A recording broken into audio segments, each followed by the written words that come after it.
Hi price allot கர்த்தர் நாமத்துக்கு மகிமை உண்டாவதாக. இன்றைய வேத வசனம் யோபு புஸ்தகம் 2ஆம் அதிகாரம் 10ஆம் வசனம் நமக்கு இப்படியாக சொல்லப்படுது. அதற்கு அவன், நீ பைத்தியக்காரி பேசுகிறது போல பேசுகிறாய், தேவன் கையிலே நன்மை பெற்ற நாம் தீமையும் பெற வேண்டாமோ என்றார். இவைகள் எல்லாவற்றிலும் யோபு தன் உதனால் பாவம் செய்யவில்லை. யோபு எல்லாவற்றிலும் உத்தமனாக உண்மையாக இதை கண்டவங்க மனைவி, யோபுக்கு வர பாடுகள், யோபுக்கு வர உபத்திரம், யோபுக்கு வர சோதனை கண்டவங்க மனைவி ரொம்ப சொல்கிறாங்க, நீ இன்னும் இந்த உத்தமத்தில் நிற்கிறியா, இன்னும் நீ உன் கடவுளை உண்மையாக நேசிக்கிறியா, இப்படியாப்பட்ட கடவுள் நேசிக்கிற ஜீவனை விட சொல்லுவாங்க. மனைவி சொல்லுவாங்க. உடனே யோபு சொல்கிறார், பைத்தியக்காரி போல பேசாத, தேவனுக்கு நன்மை பெற்று நம்ம தீமையும் பெற வேண்டாமா சொல்லி யோபு சொல்கிறார். அதாவது யோபு பார்த்தீங்கன்னா எல்லாவற்றிலையும் அவர் உத்தமனாக இருக்கிறார், எல்லாவற்றிலையும் உண்மையாக இருக்கார். நாவோடு கத்திர தூசிக்கிறார், ஆனால் புலம்புறார். அவர் புலம்புறார். அதாவது தேவனுக்கு நன்மை பெற்ற தேவனுக்கு நன்மை பெற்ற நம்ம தீமையே பெற வேண்டாமா சொல்லி புலம்புறார். ஆனால் தேவன் யாருக்கும் தீமை செய்கிற தேவனே இல்லை, அவர் நன்மை செய்கிறதுன்னு எல்லாருக்கும் ஒரு நன்மை தான் செய்வாங்க. எப்படியாப்பட்ட ஆளில் சரி, அவர் நம்புகிற பிள்ளைக்கு ஒரு நன்மை தான் செய்வார். அதுக்கப்புறம் யோபுக்கு பார்த்தீங்கன்னா அவர் நன்மை தான் செஞ்சார். அவர் யோபு கத்தர் மித்தம் எதெல்லாம் இருந்தாரோ கத்தர் யோபுக்கு 4 மடங்கு கொடுத்து அவர் ஆசீர்வதிச்சார். அதாவது யோபு கொஞ்சம் தான் இருந்தார், ஆனால் தேவன் அவருக்கு அதை காட்டில் அதிகமாக கொடுத்து அவர் ஆசீர்வதிச்சார். நம்மளுக்கும் சரி, தேவன் நம்மளுக்கு ஒருபோதும் தீமை செய்கிற தேவன், நன்மை செய்கிற தேவன் தான் இருக்கார். நம்ம வாழ்க்கையில் கர்த்தர் நம்மளுக்கு நன்மை செய்கிறதுக்காக அவர் நன்மை செய்கிறது உலகம் இந்த பூமி ஃபுல்லாக அவர் சுற்றி தெரிஞ்சார். ஒவ்வொரு மனுஷனுக்கும் நன்மை செய்கிற அவர் சுத்த கண்ணாக அப்படியே நன்மை செய்கிற தேவன். அவர் நம்புகிற பிள்ளைகள், விசுவாசிக்கிற நேசிக்கிற பிள்ளைகள் ஒரு நாள் ஒரு தீமை செய்ய மாட்டார்.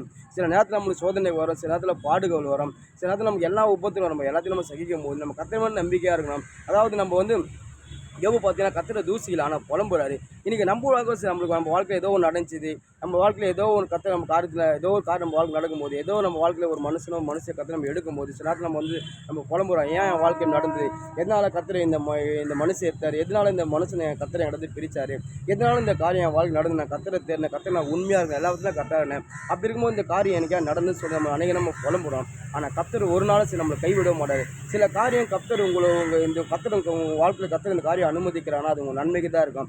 சில காரியம் உங்கள் வாழ்க்கையில் ஒரு மனுஷனோ இல்லை ஒரு மனுஷன் கத்தர் உங்கள்கிட்ட எடுக்கும்போது கத்தர் அது உங்கள் நன்மைக்கு தான் செய்வார். அதாவது நீங்கள் லோத்து ஆபிரகாம் பார்த்தீங்கன்னா, லோத்து ஆபிரகாம் ஒன்றா இருக்கும்போது ஆபிரகாமால் முன்னேற முடியல, ஆபிரகாம் ஆஸ்வதிக்க முடியல. ஆபிரகாமோட லோத்தை கத்தர் பிரித்தார். அதுக்கப்புறம் கத்தர் ஆபிரகாம் உயர்த்தினார், ஆஸ்வதித்தார். இன்றைக்கி உங்களை வாழ்க்கை சரி, கத்தர் ஏதோ ஒரு காரியம் உங்களுக்கு செய்கிறாருனாக்கா நிச்சயமாக அது உங்கள் நன்மை தான் செய்வோம், ஒரு நாள் தீமை செய்ய மாட்டார். என் பிள்ளைகளுக்கு நான் நன்மை தான் செய்வேன் சொல்லி வேத வசனமாக சொல்லுது. அப்படி இருக்கும்போது உங்கள் வாழ்க்கை என்ன தான் சரி, கத்தர் ஒரு நாள் சரி, நீங்கள் நாவலுக்குள்ள கத்தர் எப்பவுமே நீங்கள் கத்தரை உண்மையாக பற்றி கொள்ளுங்க, நீங்கள் உண்மையாக நேசிங்க. ஒரு நாளும் சரி உங்கள் வாழ்க்கையை நடந்துச்சு கத்தரை என் வாழ்க்கை தீமை செய்ய நீங்கள் ஒரு நாள் சொல்லாதீங்க. கத்தர் யாருக்கும் தீமை செய்கிறது நன்மை தான் செய்வார், நம்புற பிள்ளைங்க நன்மை தான் செய்வார், நிச்சயமாக உங்கள் வாழ்க்கையை நன்மை தான் செய்வார்.